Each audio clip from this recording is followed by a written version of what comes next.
What's up, everybody? It's John Morgan. Listen, I want to come to y'all and tell y'all right now where you can go and get your LYP merch, www.lypp.org. That's where you can get all the fly crew necks like the one I got on right now. You can get your hoodies, your hats, any type of product that we selling at LYP. You have to go to the website to get it. You can't go to Amazon or no third-party company to get our products. You got to go to www.lypp.org right now to get all of this latest stuff LYP. You can also get information on the pod, new information on the episodes that we got dropping, anything LYP related. Go to that website right now, lypp.org. Peace.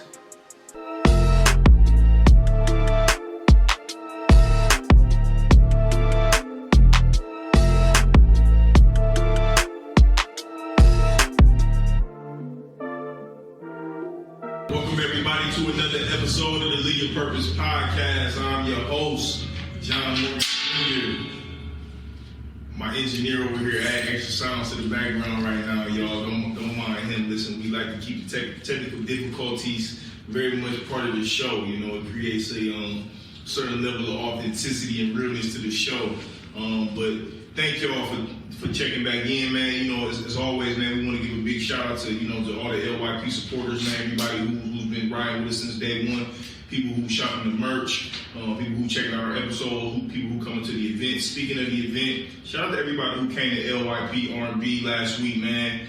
That was a hell of an event. Shout out to the people who helped, make that thing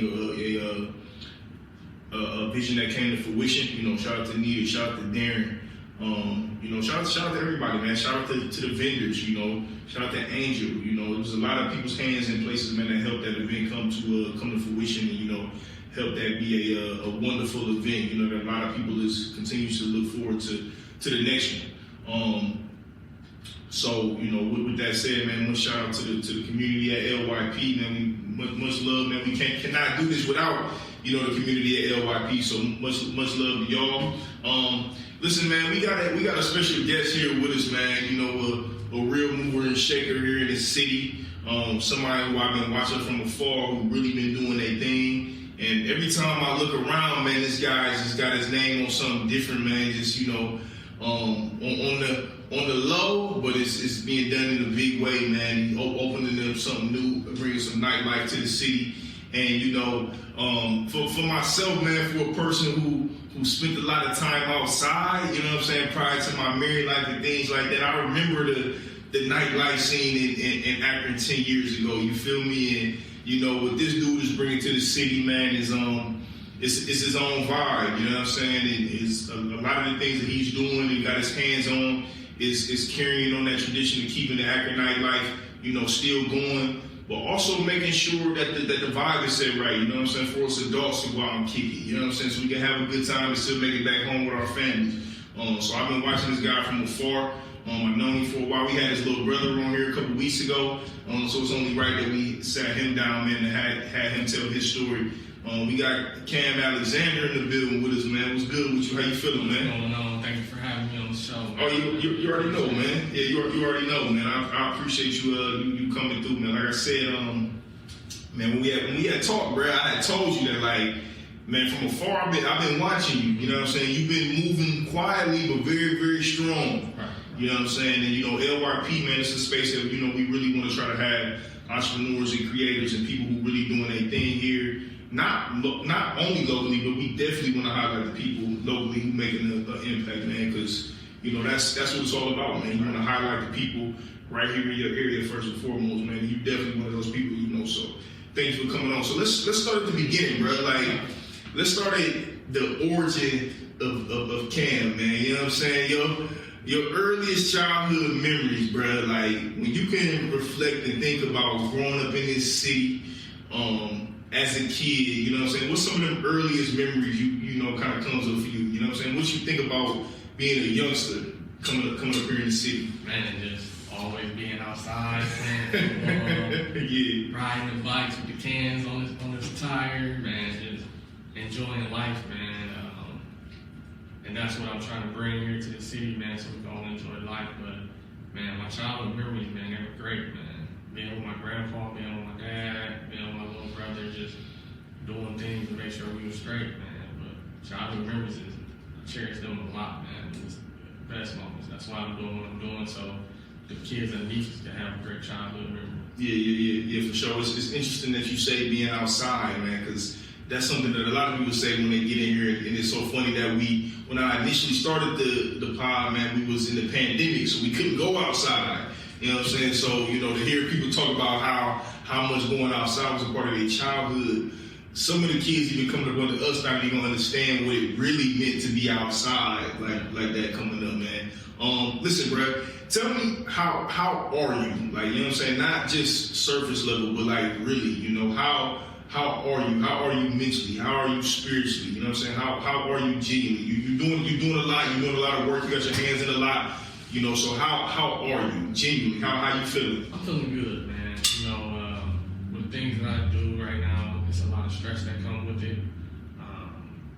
But I know it's a long time ago. I had to tell myself, man, stress only goes so long, man. So me, I always make sure I do good. I always smile through everything, man.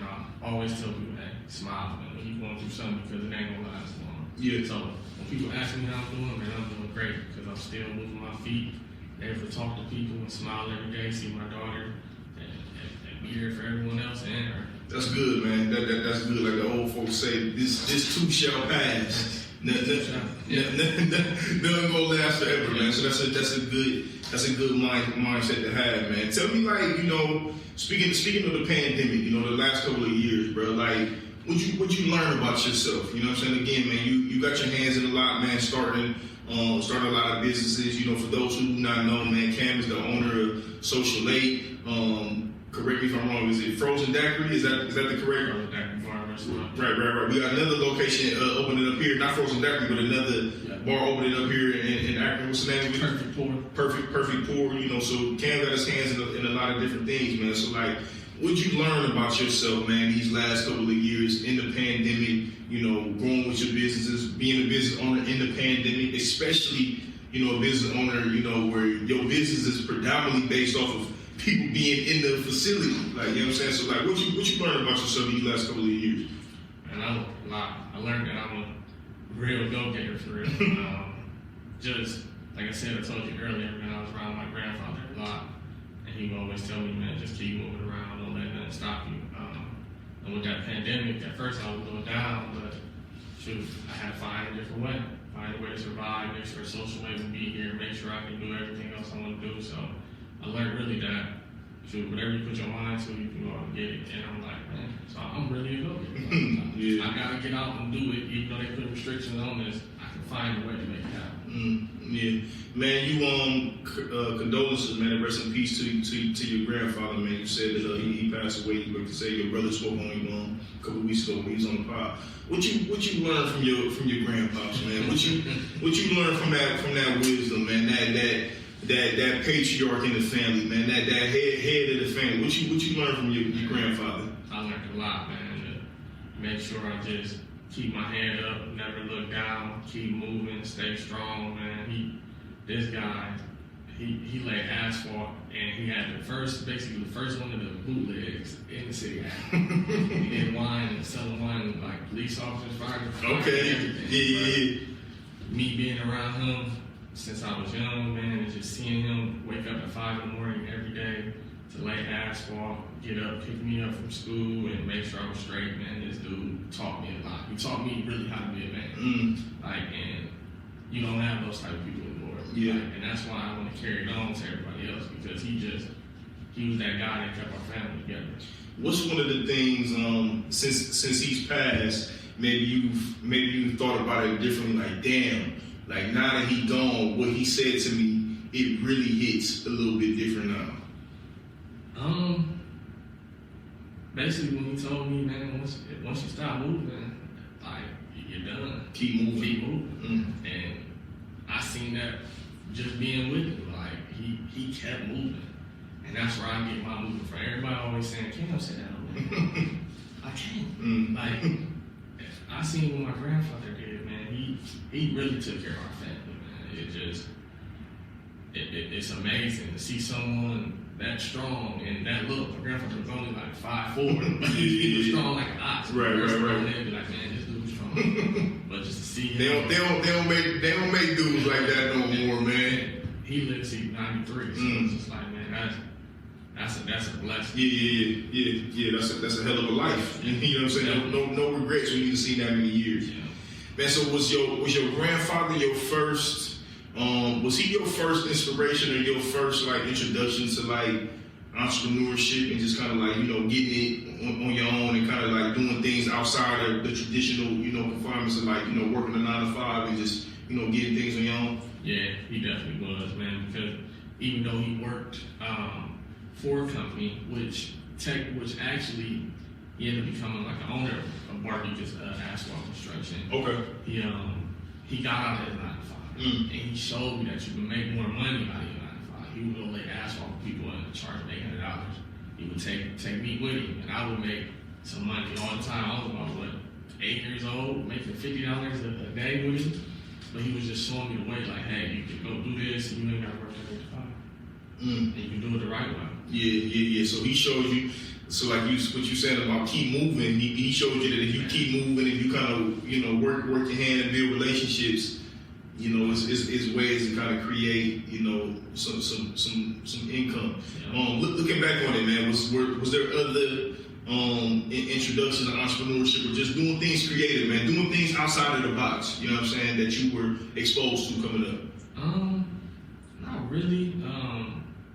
I just him showing me that at a young age taught me a lot. But then just recently, when I graduated from college, I was around a couple people that showed me their different entrepreneur life, and I'm like, man, you know what, I like it. Because when I worked at 8 to 5, when I was at the bank, I wasn't comfortable. I was uncomfortable. And my grandfather used to always say, he'd be like, if you're uncomfortable, get off the couch. And he would always say that to me when I'm sitting somewhere. If you're uncomfortable, get out the way. If you're uncomfortable laying this asphalt, move out the way. And now it gets back to me like, shoot, well, if I'm uncomfortable with someone, move out the way. Do something about it. That's what you comfort. Yeah. And that's what helped me out. I left the bank, started my entrepreneur life, and ever since then, man, I've been comfortable and loving it. Now talk to me a little bit about that. Like, you know what I'm saying, as you leave your 9 to 5 and jump into entrepreneurship, jump into the ocean, you know what I'm saying, with the sharks, you know what I'm saying? Because entrepreneurship, man, is no joke, it's hard. Yeah, you know what I'm saying? It's taxing on you mentally, spiritually. It pulls on you, you know what I'm saying? It asks for a lot. Was there any hesitation? Was there any fear, you know what I'm saying, that you faced, like, you know what I'm saying, before you jumped off the porch, so to speak? And I was definitely nervous, man. I just decided to just leave the bank, man. So what did you do after you left the bank? Did you just did you have a plan? Like what did you do? What was your steps? Man, I had a plan, but it wasn't working as much. What was the plan? The plan was to be like, all right, Cam, go ahead and get a nightclub. Okay. And what year was this? This was in 2017. Okay. 2017, and that's when I took over Czar. And I thought I was going to be able to handle it. But before I had told him, so I really didn't like nightclubs. So I tried it, and then things happened. I decided to close it down, and I was like devastated. So I'm like, man, I don't want to work this 9 to 5. You know what I'm saying? I want to be an entrepreneur. I want to have my own hour, and I want to listen to nobody else. But at that time, as I was trying to force the nightclub, I was uncomfortable. And I'm like, man, well, like my grandfather said, move out the way, but keep moving though. So I thought about it, like, man, what can I do that I like to do and that most people like to do as well? So I'm like, let me try the restaurant life out. So I got into the restaurant life. Didn't know nothing about food. And I just said, forget it, man, I'm gonna try it out. And I was comfortable. I started learning things, I got to build. The process was just so easy. Not easy, but it was just comfortable with doing the process. And it made things simpler, but it was pretty cool, man. Just being able to shift from the nightclub and go to the restaurant lounge atmosphere, because now I'm comfortable with it. I don't have to worry about things going wrong. I can see people that's having a good time. I can make sure I'm good and just make sure everybody else having a good time. So What did you learn? What did you learn from that first experience? You know what I'm saying? Being in the nightclub, and you said, man, there was some things that you really didn't really like. What did you learn at that period of time that has ultimately helped you today? Fast money ain't good. Break that down. The nightclub, man, it's just, you got everybody in there and you trying to charge people a crazy amount of money. You're trying to get as many people as you can in there. And it's good, but it's sometimes not good because anything can happen. Like, now I'm to the point where even if 2 people come in social aid, I know it's gonna last a long time. So I learned, take your time with making money and being able to progress in life with your business. Like, it's gonna take time. Don't try to go in there thinking it's gonna be like that with a snap of the finger. It's not. It's gonna take time, then eventually it's gonna grow because you're gonna keep planting that seed into it and not thinking of it as a quick game. So is that the difference between a nightclub and a bar? Is it the nightclub is more of a fast pace, fast money? Is you want to get as many people indoors as possible to make as much bread, and the bar atmosphere is a little bit. It's a little bit different. Okay, break those down. If you notice, nightclubs don't last long.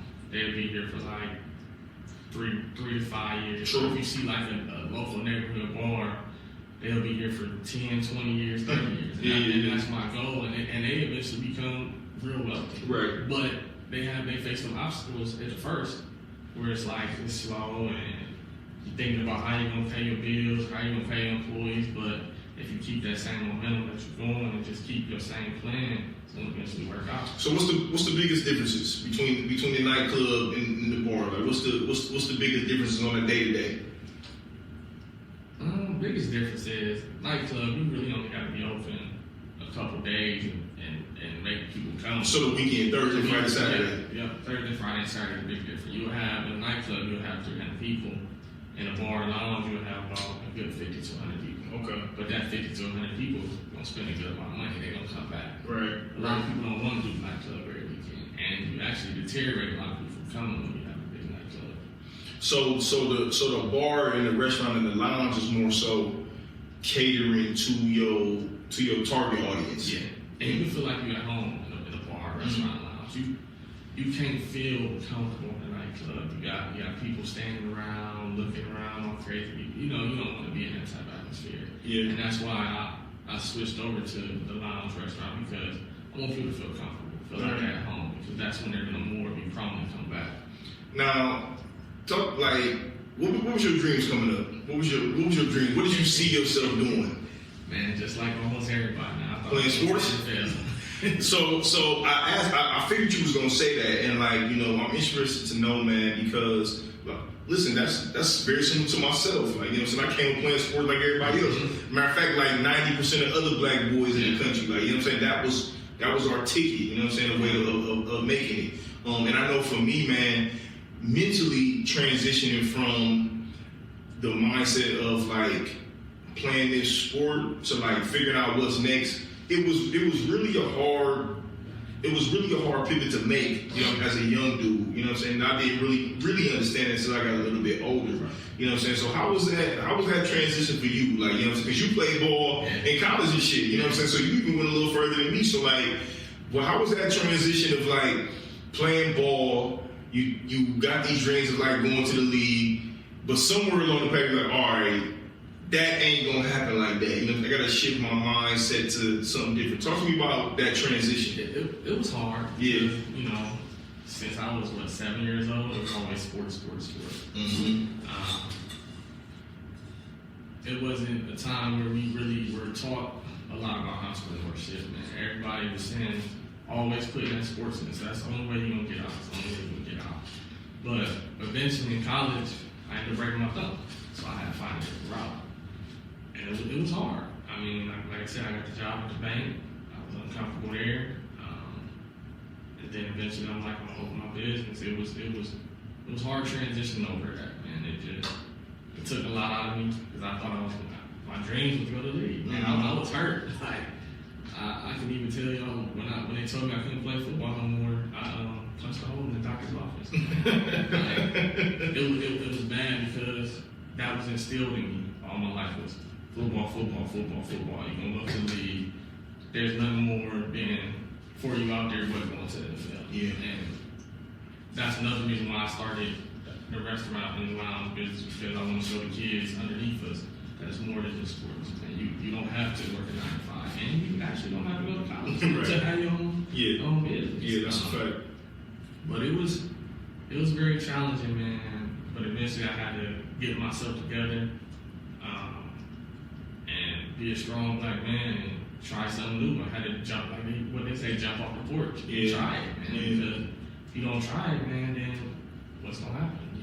When you did jump off the porch, man, and jump into the entrepreneurship game, did you have like resistance, like when people were they telling you like, nah, man, you tripping, bro, you might want to keep that job down there at the bank, bro, you got a good gig going on with you know what I'm saying, what you got going? So I can tell you guys about when I closed the nightclub down. I was part owner of it, but I wasn't the main owner. But when I closed it down, I went into a meeting with the city of Akron. I told them, hey, this is what I want to do. And they shut me down. They said, it's not going to work. You can't handle nothing like that. And it was just like, man, wow. Like, y'all just going to shut me down like that. And it kind of hurt me. So it had me down for a couple days. But eventually I just got up and started doing my research, doing what I had to do. To make sure I was able to open it, but people were still trying to knock me down. They think that for us being a young black man, we don't know things. Mm-hmm. So I faced a lot of obstacles with different people trying to knock me down, different other restaurant owners that had restaurants for a long time, me trying to ask them advice, knocking me down, but I just had to keep moving. So it was a lot of obstacles, man, a lot of obstacles. So like, okay, so you tell the city that you want to open up a bar and a restaurant and a lounge, and they completely shut it down. They shut it down. They told me you can't do nothing like that. This is not going to work here in the city. Because of they didn't see the vision which you were trying to. So why did you go through the city of Akron? Like why was that your steps? I went through the city of Akron because I wanted their support. Okay. So I actually went to them with 2 ideas, and funny thing is, they're actually doing one of my ideas. So that's usually how it works. When I closed our down, I went to them and told them we should if they can help me open it up as a sports bar, and make it like a nice little lounge. They told me no. Now I rode by it today. Now it's like BW3s up there. Where at? SR. So across the street. Yeah. Across the street from where we at right now. Yeah. Okay. So BW3s. Really? So they about the old czar is gonna be turned into a BW3. Yeah. Do you know when? Say coming soon. Wow. So that like kind of, when I looked at it, I'm like, you know what? I was right. Like my ideas is good. Like they just want to use my ideas, but it's like I can't be mad about it. You know, I know for myself that I was right. So. Man, that's so important what you're talking about because as an entrepreneur, I like to say the word creator, right? Like you know what I'm saying? Because as an entrepreneur, that's essentially what we are. You know, we have ideas, we have visions that we ultimately cultivate and give with other people that bring our ideas and our visions to life. Right? You know what I'm saying? And a lot of times, like for me, one of the hardest things about being a creator is like, all right, I know I have these wonderful ideas. You know what I'm saying? And sometimes I may share them with somebody, you know, the outside sources, and they will shut them down due to their own insecurities or whatever. You know, they're going to shut them down for whatever reason, and it may kill the dream and the vision that I had. But really, it was an amazing idea, and somebody may steal it and take it to do whatever they want to do with it. You know, so that's a prime example of like, listen, if you have an idea, if you have a vision, if you have a goal, if you have something that you see yourself wanting to be doing, man, you have to see that through. You know what I'm saying? Don't allow people to, you know, take that from you. You know what I'm saying, so to speak, because people will project their own insecurities on you. And really the whole time, they really just want to kind of like tear you down, but they'll steal your idea because they know, you know, the value of what you're saying. You gotta use that to fuel your fire, man, to keep going, man. I had people close to me tell me, man, you're doing too much, why you doing it? And I just use that to fuel my fire. You know, I'm not doing enough. Like my main goal And I always said is to make sure all the kids underneath me are good. Man, it's a very big thing to me. Like me seeing when I was growing up and had to go do interviews and didn't have nobody in my family that was an entrepreneur that I could just go to and get a job. It kind of hurt me because I would see some of my friends and they'd be like, well, I work for my uncle, I work for my dad. And it's like, I cannot build that bond with them and be able to, help them out and be able to pass it down after they show me. Yeah. So when did social aid come about? Like, you know what I'm saying? And social aid, man, is such an interesting entity to me because, like, not only are y'all coming up on, this is year 4 y'all coming up on, so not only have y'all, outlasted, what a lot of people may have thought y'all would have lasted, but I'm also intrigued by the fact that y'all location is like, we know here in the city, man, y'all in the valley, like y'all are in a predominantly white area, like, you know what I'm saying? That's an area where right across the street there are nightclubs and bars right over there in that area, and here y'all are black owned in that, you know what I'm saying, right there in that location. And y'all have seen yourself through and still been able to, like, roll with the punches and still be a strong force to this day. So, like, talk to me a little bit about, like, the beginning of social aid. Where did the idea come from? Like, why down there in the valley? Like, was it an accident? Like, talk to me a little bit about all of that.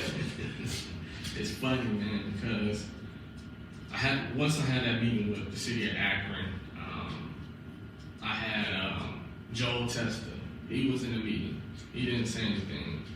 He actually came to me and was like, man, do it. Find someone to do it.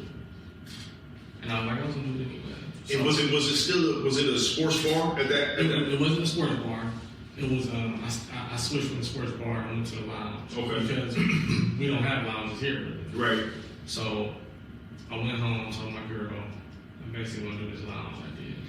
She asked me, did I want to do it with her? And I'm like, no. So I was just sitting thinking about, like, who can I have to help me with this? Because I couldn't do it by myself, man. It would be too much. So I ended up reaching out to Erica. At that time, she was a bartender for me at Czar. She did a good job, and I just knew her personality and how she was. Shout out to Erica, man. Erica is like, man, Erica got a big heart, but Erica also holds shit down. Yes. You know what I'm saying? And you need people like her, you know what I'm saying, in establishes, man, because Erica is going to make sure that things are done right. Yeah, she definitely is. You know what I'm saying? And that's why I picked her to be my partner and to be an owner with me.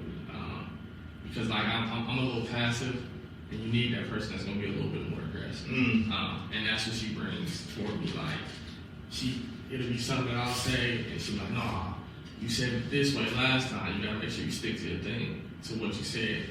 And she helped me out a lot. So we ended up getting our LLC in November. We started going to different restaurants like every week. We would go shop places and just look around. Then eventually we went down to Kameron Valley, we went to the Merchant, and we seen the sign outside. We looked at the address and it said 1800. So we like, well, our LLC, 818, it's 1800. This is where it's at. This is where it's meant to be. And at that time, they were selling it. They weren't trying to lease it or anything. So me, I'm not afraid to ask for anything. So I called. I'm like, look, this is what we want to do. Like, take our deal or not, because y'all been down for years. And I was like, you know what? Let's make a deal so y'all can get the building. So we was able to sign for the building, get the keys on the 8th, sign on the 18th, and we got the place. Like, it was just crazy how we went to the Merchant and we seen that building. It was like 1800. So the Merchant, is that, I thought it used to be Scorchers. No, the Merchant is next door to us. We went there to go eat. When we were leaving, we seen the sign outside. Okay. And I'm like, it's 1800. Okay. Y'all went to eat at the Merchant, and y'all seen, that's when y'all seen Scorchers, the old Scorchers, and that's when y'all, got it. So once we seen that 18, and it was like, hey, that's it. We gotta get it now. And it was a nice process, man. The person who had the building was a good guy, man. Helped us out a lot. Like, without him and a couple other people, man, we wouldn't be where we're at right now. So But that's dope, bro. That's really dope. So it's not like y'all was looking for that area. It's not. So did y'all have in your mind where y'all wanted to go, or was it more so about like what was right? We was just finding where we was going. We was gonna make it work. Right. We went down there and seen that, was like, oh yeah, that's it. Even with the red roof. We're gonna get it. Yeah, because Scorchers used to be a sports bar. Yeah. Type of vibe, man. Yeah, that's good, man. That's a very important lesson of just like number one, not being afraid to ask. Yeah. Like, you know what I'm saying? Like I'm finishing up the Kanye doc right now, and there's a scene in the doc where Jay-Z tells Kanye, because you know Kanye's like, man, let me hop on this song, like, you know what I'm saying? Jay wasn't even thinking about it, and then he finally did, and Kanye killed it, and Jay is like, closed mouths don't get fed. Like, I'm glad you know what I'm saying? Be glad you asked for that type of thing. So that's a very important lesson, you know what I'm saying, what you're saying as far as like, man, you know, I wasn't afraid to ask, right. You know, what we was looking for. We was just looking for anything, Right. But asking put y'all in a position to be able to receive, you know what I'm saying, you know, what y'all was asking for. So what year was that when y'all ultimately this 18? This was 18, yeah. So, man, I remember when y'all opened up Social Aid. It's the same year that me and my wife got married. We got married in 2018. Matter of fact, y'all opened when? In August. We got married in May. Yeah. So I remember the first time we went down there. We freshly newlywed, and we kicked it. We, you know what I'm saying, we going to bouncing around.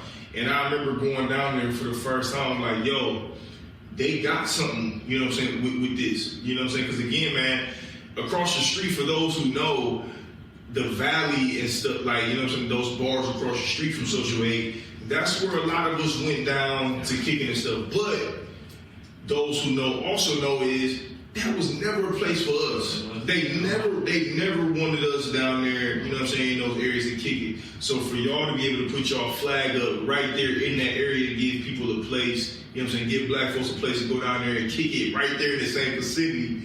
It was, you know what I'm saying, that was big. Was there ever any did y'all ever have any pushback of opening up down there in the Valley? Did y'all ever get any pushback if people didn't want y'all down there? Man, we had people threaten us before when we was down there working, and I would be down there at 1 in the morning. People that we don't want y'all here. We had a guy watching us almost every day, calling the building department on us. But it eventually went passed over because we had everything in order. There was just nothing we were going to let them do to stop us. How important is that? How important is having your shit in order? It's very important because being a black man, they'll think you don't know anything. And once you have it in order and they see that you have it in order, it's like a big shock. There's nothing they can do about it. What does having it in order mean? What does that look like? Just making sure you have all your facts, documenting everything, keeping your emails, making sure you're doing everything by the book, even though you might not think it's the right way. I mean, you got to do it by the book. It's don't cut corners in anything you do. Just do it the right way, even if it's gonna cost you some money or it's gonna stress you out. You got to do it the right way. Yeah. So, man, how did it feel, bro? Like, how did it feel to like go into business? Like, you know what I'm saying? After closing down the nightclub, opening up your own lounge, like, how did it feel to be able to open that up and, like, you know, be able to celebrate in your own spot, in your own establishment? How did that feel? It felt good, man. It felt good, man. Just being able to see what we did, because like I said, we were entertaining. I know you was there when we first opened. You seen how the carpet was messed up. For real, when y'all first opened, it still looked like Scorchers in that thing, for real. We just changed the color. Yeah. It felt good just being able to see the hard work we put into it, man. Even though it wasn't the right work. Like I said, with that carpet, we had staples all through it. That's all right. Just seeing it progress every year, man, it's just amazing, man. See, I like that too, because that sounds like taking imperfect action. Mm-hmm. Like, it ain't gotta be perfect to do it. You know what I'm saying? Like, I'm a firm believer that even with the podcast, like when we first started, bro, we was in the living room of my house off an iPhone. Like, you know what I'm saying? I ain't had no lights, I ain't had no tripods, I ain't have none of this shit. Like, I ain't had no real mics. Right. Like, you know what I'm saying? But it wasn't, what was more important than anything was that I took the shot. Yeah. Like, you know what I'm saying? And I took the action. You know, taking imperfect action is what, you know, allows you to grow through the trials and tribulations. Right. You know what I'm saying? That's what I hear you talking about. Yeah, you gotta just keep, man, take the step first and just keep moving, man. If you just keep progressing, it's only gonna get better. It's not about having it all right in there. It's about taking those steps. Like, when we were younger, we had to learn how to read, but we couldn't learn how to read just in one day. We had to keep reading and taking them steps to get better. That's exactly the same thing you gotta do being an entrepreneur. Take the step and keep going. So, bro, tell me, like, what was the misconceptions? Like, you know what I'm saying, when you jumped in business, you know, you was just working at 9 to 5 a little bit prior. You really don't have no experience as being an entrepreneur before this like that, outside of the nightclub thing. So, like, what was the misconception when you jumped in? What was something that you was like, oh shit, I had no idea about this, but now that I'm in it, this is hitting me. You know what I'm saying? And I'm learning as I go. Man, the food. What you mean? You gotta really know food, man, and you gotta really know how to handle food and to price it, man. It's just, food is a big thing, man. You get one chance at food. If it's not right, or if you're not pricing it right, it's gonna kind of break you down. But that was one of the things that I'm learning, because I thought I could just jump in there and just go in there and make grandma's food, her chicken and everything. No, it's not like that, man. You gotta go in there and make sure you're moving the orders out, make sure you're pricing it right so that people can love it and come back. So I just thought I could just go in there, fry some food up, and push it on out. But no, it takes time. You gotta get a real chef in there, somebody who know what they're doing. It takes planning, and it takes a lot of time to get that down pat. What else, man? What else logistically, like, you know what I'm saying, did you learn, you know what I'm saying, that you didn't know beforehand, that you learned from being in the thick of it? That you really don't have to have a lot of money to get things. Ooh, talk about that. People always think that you got to start something up with a whole bunch of money. That's not the thing, man. You got to have your plan, your ideas right, and the money's going to come. You got to be able to do what you got to do, man. Like, everyone always saying, oh, you got to have $20,000, $30,000 to start your business. No, you can start your business with $100 if you need to. And to be honest, we started our business basically with the $100. I gave him $100 each key. And from there, we just kept going and doing what we had to do. It doesn't take a lot of money, especially when you got a high passion for it and you got to make sure you do what you got to do. You don't have to have But so time out though. So listen, I know what you're saying. That's true. Like, you know what I'm saying? But you have to have some level of like funding attached to what you're doing that shows that you're able to like keep up with the mortgage, keep up with the lease, you know what I'm saying, type of thing. Not necessarily. The reason why I say that is it all depends on the type of person. If you have something that you really want to do and you got all written out and you feel that your plan is going to really work, and you talk to that person about your plan, they're going to do nothing but back you up with it. Like, for me, we thought, shoot, we got to have $60,000 in the bank, $100,000 just to get the building. We just went with our facts, showed them what we were going to do, what our projection was, and just was able to talk to the person. And so who helped you with that? You know, was that Erica? Like, did y'all who helped y'all get y'all analytics and y'all facts and y'all data on point to be able to present the plan? Well, I did a lot of research. So I just researched it up, got the business plan together, and I picked people's brains. So like people like Joel Testa, I would call him and ask him like, hey, what should I do to get this business? He'd be like, oh, start a business plan. I would talk to Jeff Lorenzo, ask him, he was like, get your business plan together. I'm like, but you know, I really don't have that much money. I got about maybe like 20. He's like, man, well, if you got it together and you know how to talk to people, there's no reason they're not going to put trust into you and take a chance with you. So we got that all together, and by talking to them and showing how passionate we were for it, they trusted us. So basically what you're saying is that like it wasn't the financial backing that you had attached to your name that sealed the deal. Mm-hmm. It was the passion that you had, it was having things in order. Yeah. And it was just like it was building a relationship and showing them like, yo, no, I'm serious about this. Yeah. Like, you know what I'm saying? You wasn't bullshit. You know, you came through them with facts and you was just kind of on them, you know, type of thing. And that's what I do with all my places now. Because once I did that with Social Weight, I do with everything I do. Just making sure I give them all the things right then and there and showing them I can do this. And they'll be like, well, you know, that's good. Like, we don't have people like that. We can take a chance with you. Yeah. So if you have everything in order, you have the facts straight, and you're able to talk to people and just make them trust you that you're going to do the right thing and that you're very passionate about what you do, there's no reason they're not going to approve you. Yeah. So what's the vision for Social Weight, man? Like we said, man, you coming up on year 4. You know what I'm saying? Today, March 8th is technically the day when y'all got y'all keys. Right. You know what I'm saying? So happy anniversary to y'all. So like, what's the vision, man? You know what I'm saying? Like, what's the and man, tell me a little bit about like why it was important for y'all to have like a lounge in this area, because you said something earlier. We don't have a lot of lounges in this area. So why was it important for y'all to bring a lounge, you know what I'm saying, to this city?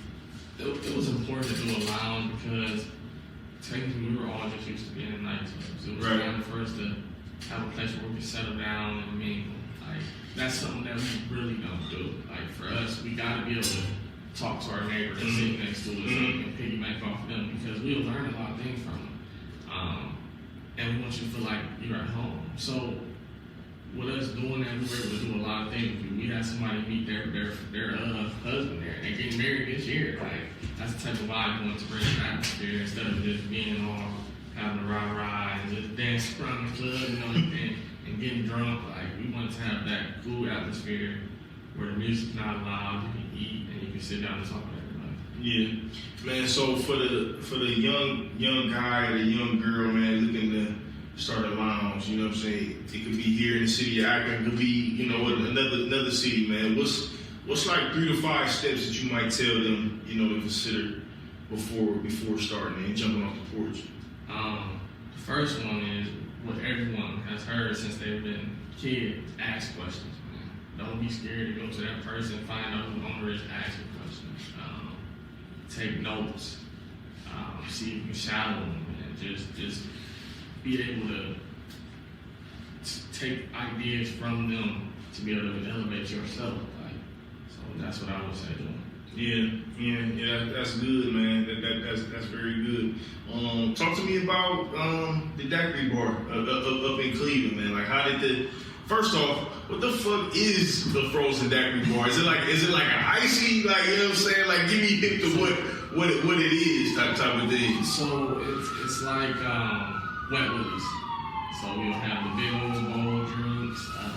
It's like a fish bowl. Yeah, fish bowl. Okay. Mimosas. It's just a different type of vibe that we're trying to bring to the city of Cleveland, which I actually got invited to. It wasn't my idea. A guy by the name of James Cleveland reached out to me with his cousin and just was like, hey, we know you know the ins and outs of opening restaurants and lounges. We want to invite you in. So that was a big blessing to me because he trusted me with his idea. So now we got to get it together, but it's going to be a great little, not a little, but it's going to be a big vibe for everyone to go to. And actually, we're actually working on something in West Palm Beach and Houston right now. Oh, dope. So is it all frozen daiquiri? Is it food involved as well? It's food involved. We do fried king crab. We do loaded mac. Do lamb chops. We got a lot of different and unique food items. We got a lot of different cocktails that we're gonna have. How different or how hard has it been for just you individually with just like opening up a business in a completely different city? It's been hard because it's different rules, different codes to open up a restaurant there, and it's a lot of pushback. So it's been difficult, But I have to keep moving the way I move and keep being positive and not letting nobody stop me. Yeah. It's gonna stop us. Yeah. We all been in this together, trying to get it together. Yeah. What have you learned? Like, you know what I'm saying, through opening up Social 8, going on multiple years, seeing the ups and downs of that, you know, surviving through business in the pandemic, you know what I'm saying, to opening up another restaurant in other locations, you know, continuously opening up restaurants. Like, what have you learned in this process that's kind of like keeping you inspired? Like I said earlier, man, smile through the process, man. It's people don't see the behind the scenes, man. It's real hectic behind the scenes. But as long as you keep smiling and keep your eye on the prize, man, it's only gonna do good. Well, like, give me a breakdown. Like, give me some ins and outs of the behind the scenes that people don't see, that like it's real and people really need to know. Because and I'll tell you why I asked you that. It's because, like, you're right, man. Like, as a consumer of your business and somebody who's coming to, like, you know, be a consumer of the business, be a patron of the business, man, I just want to drink, I want to eat. Like, I don't care about nothing else. But I'm a firm believer that, man, when a person knows a little bit about what's going on behind the scenes, I can empathize with the owner a little bit, which makes me even more of a loyal customer. You know what I'm saying? So, like, give us some breakdowns, a little bit of, like, what's some stuff that you go through or experience on the back end. So people don't see the things that we go through with, like, getting open. Like, you have your notes and you do everything the right way, but it's still people that still want to knock you down, like, because they have that power and they're able to do it. So that's a little bit of that's something that's kind of behind the scenes that can stress you out a little bit, because they can, especially like going back to being a black man, they don't want to see you succeed, so they'll try any and everything to make you not succeed. And with the ideas like with Social 8 and frozen Daiquiri Bar, some people don't understand it, so they automatically not push it down, like, no, you can't do it. We don't get this. So those type of things knock you down. Having employees not come to work and you have to step up and do things, you having to wash dishes, or you having to be there late at night and miss out on your family because things got to be right in the morning. It's just a lot of things that we do as owners. I can remember where I was before we opened Social 8. I was down there for 3 days sleeping on the couch trying to get open. Mm-hmm. People don't see that. People don't see us down there putting all our money into it and forgetting about our house. Like, we do a lot to make sure we can get ready to goodbye to people. Mm-hmm. Yeah. No, that's good, man. You know, that's very true, man. There's a lot of ins and outs that we experience, man, that a lot of people really aren't privy to. Mm-hmm. You know what I'm saying? So that's very important. Talk to me a little bit about, man, like, what it was like working through the pandemic. Like, you know what I'm saying, being a brick and mortar in the pandemic. It was rough, but like I said, I had to keep moving. We had to keep moving and find things that we could do. So what we did, we was just like, you know what, we not open, we losing money. Let's do something for people. So we decided to make food for different people, the first responders. We made food for nurses. We had to find something to keep our name alive and to help people out without really being helped ourselves, but it actually helped us out. So we just had to make sure we kept everything alive. How important is having a team and, like, working with a team? How important has that been for you? It's very important. Without my team, I definitely wouldn't be able to do this, man, because it's a lot. You can't put everything on your back. Mm-hmm. You gotta be able to move some of that weight to your team. Mm-hmm. Like, and once you guys are able to carry it all together, the weight gets lighter. Mm-hmm. So it's very important to have a team. I know most people will say, like, oh, why you got partners? You shouldn't have a business partner. Mm-hmm. It's not true. Mm-hmm. You gotta make sure you have that right partner, Mm-hmm. and one that you can relate to and that can relate to you. So that way, when that weight get heavy, that person can come help you get that weight off of you. Yeah. Man, talk to me about Perfect Pour. Like, you know what I'm saying? What y'all, what y'all looking to bring different, you know what I'm saying, or just bring to, you know, this downtown area, you know what I'm saying, with Perfect Pour? So Perfect Pour is going to be a bourbon, martini, and gourmet burger. Okay. Burger spot. Okay, I like that. See, that's the type of shit, man, that we need here in this city, man. Those are creative and innovative, and just like, you know, we see stuff like that in Columbus and in Cleveland, and, you know, shit, even in Canton, we see things like that, you know what I'm saying, happening all the time. So to see things like that happening in our downtown is very, very good, man. So continue. So it actually was my partner Terrence Shaver's idea. He had talked to me a long time ago saying he wanted to do a bar. And I'm like, well, let's get it together. You know, I'll help you get it together. So we got it together. We found this location, and I basically was like, you know, well, we need to get somebody good at sketching. So, you know, Putty's a great cook, man. He does phenomenal work. So Putty got involved into it, and we came with the idea of Perfect Pour with the bourbons, martinis, and burgers. And the reason why we came with that is because we want to be able to teach our culture different drinking levels. Like all we know is Tennessee, tequila, but there are some bourbons out there. So Ciroc. Yeah, there are bourbons out there that we didn't know came from our ancestors. Like, that's right. A lot of bourbons and whiskeys were made by us. Yeah. And they took it from us. Shit, Jack Daniels was really, you know, made by us. Yeah. So we want to bring that knowledge to people with a great atmosphere and some great food. So that's what we're doing, and that's why we call it Perfect Pour, because we're going to give you a perfect pour of this drink, and we're going to give you knowledge of this drink. And we're going to give you a perfect burger, we're going to give you a perfect cocktail, we're going to give you a perfect atmosphere.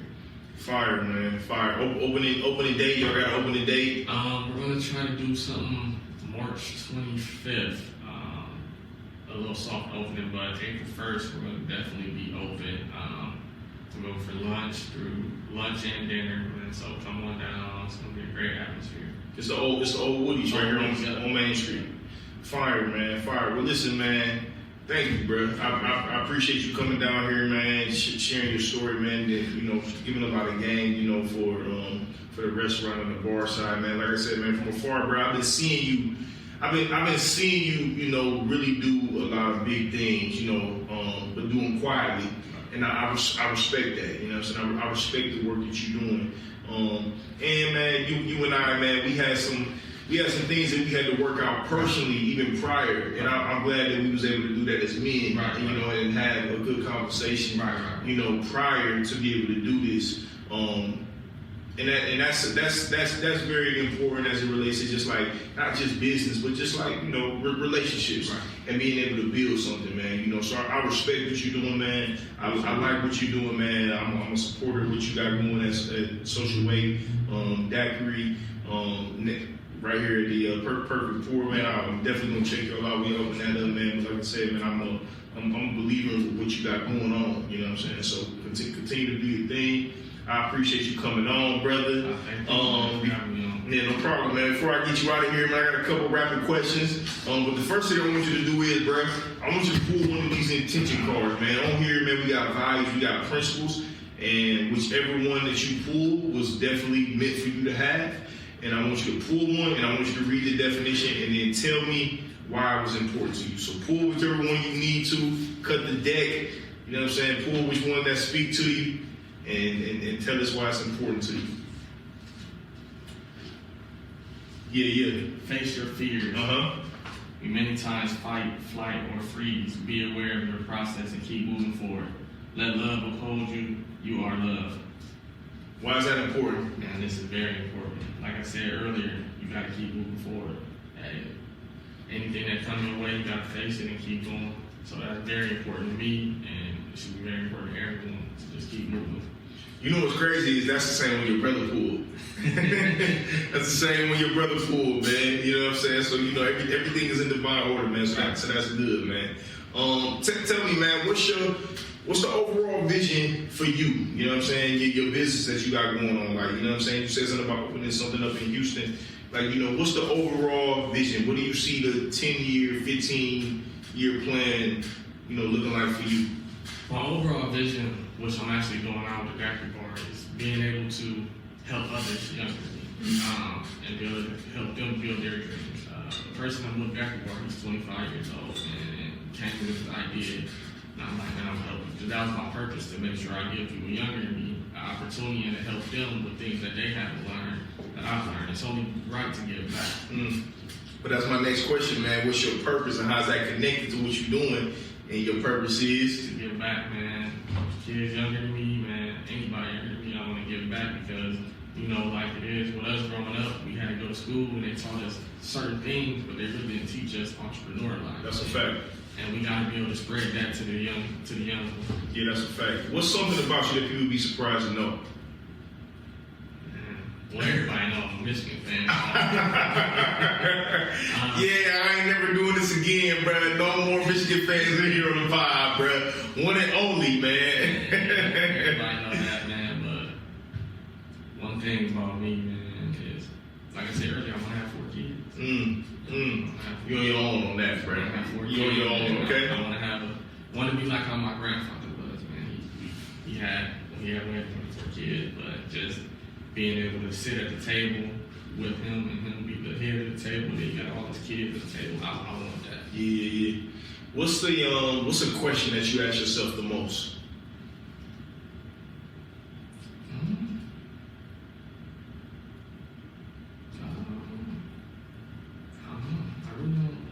Well, I ask myself why I keep going.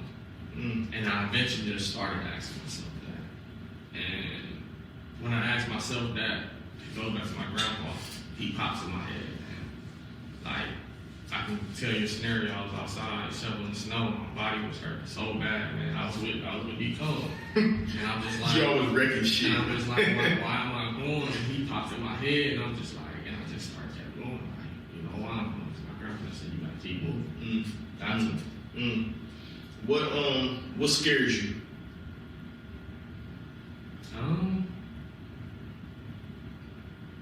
can't say failing because, man, at some point you won't fail. You gotta get back up. I don't know. I'm at this point in life that I try not to let nothing scare me. Because what's meant to be is meant. That's good. That's good. What's your favorite quote? My favorite quote is, what did he say when we was in high school? A guy came to us and he was just, it's somebody else's quote. He said, when the opportunity knocks, don't hesitate to open that door and step through. That's good. Like, don't miss that opportunity. Yeah. What's the best advice you ever received? From my grandma, keep moving. And when you're uncomfortable, move and make sure you get comfortable. What's the worst advice you ever received? Worst advice I ever received was to stop and just think about stuff for a minute.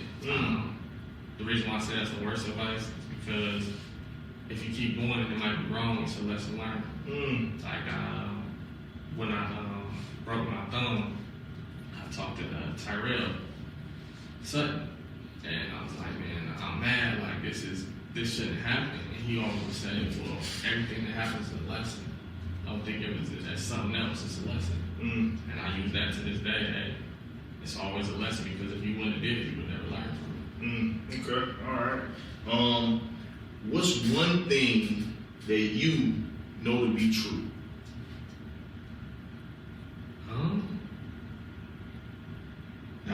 Nobody can shake your mind on it. You just know it's true. That when you got your eyes on the prize and you keep moving, nothing gonna stop you. Like nothing. You might have bumps in the road, but if you just keep moving and keep your eyes on it and being determined, nothing will stop you. Good. Last question, man. If you could give everybody one practice or one habit that they had to do every day, what would it be? Smile. That's good, man. Just smile, man. It's just when we get ourselves down, we never get that time back. And I always tell people, man, you gotta smile. Smile because that time never comes back. Yeah. That's good, man. Well, again, man, Cam, man, I appreciate you coming through, bruh. This has been a good conversation, man. I know a lot of people gonna get a lot of gain from this. I want to continue to see you shine. I want to continue to see the businesses, continue to grow. I definitely want you, you know, or the team to be a part of what we got coming up, you know what I'm saying, just on the event side and things like that.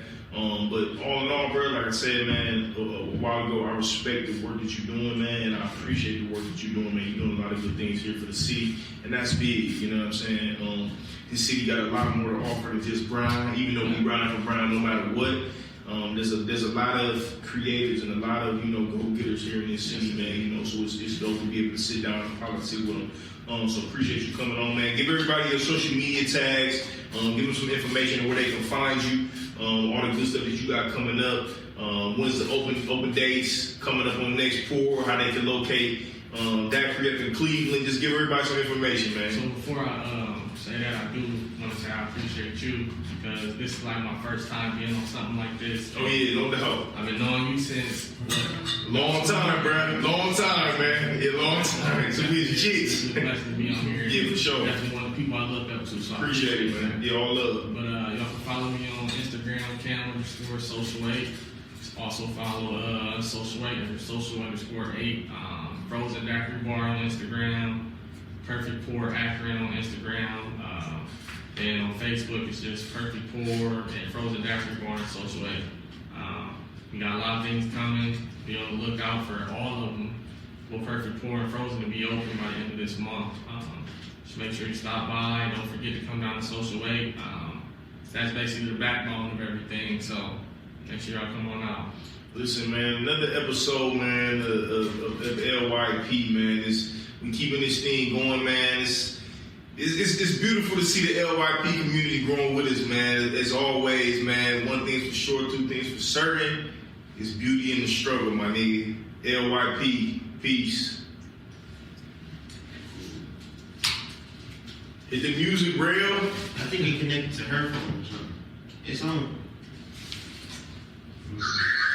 There we go. Let's see. That's me. You know I'm done hard because I got habits. I got status. I don't know. Hard, good brother. Appreciate you, man.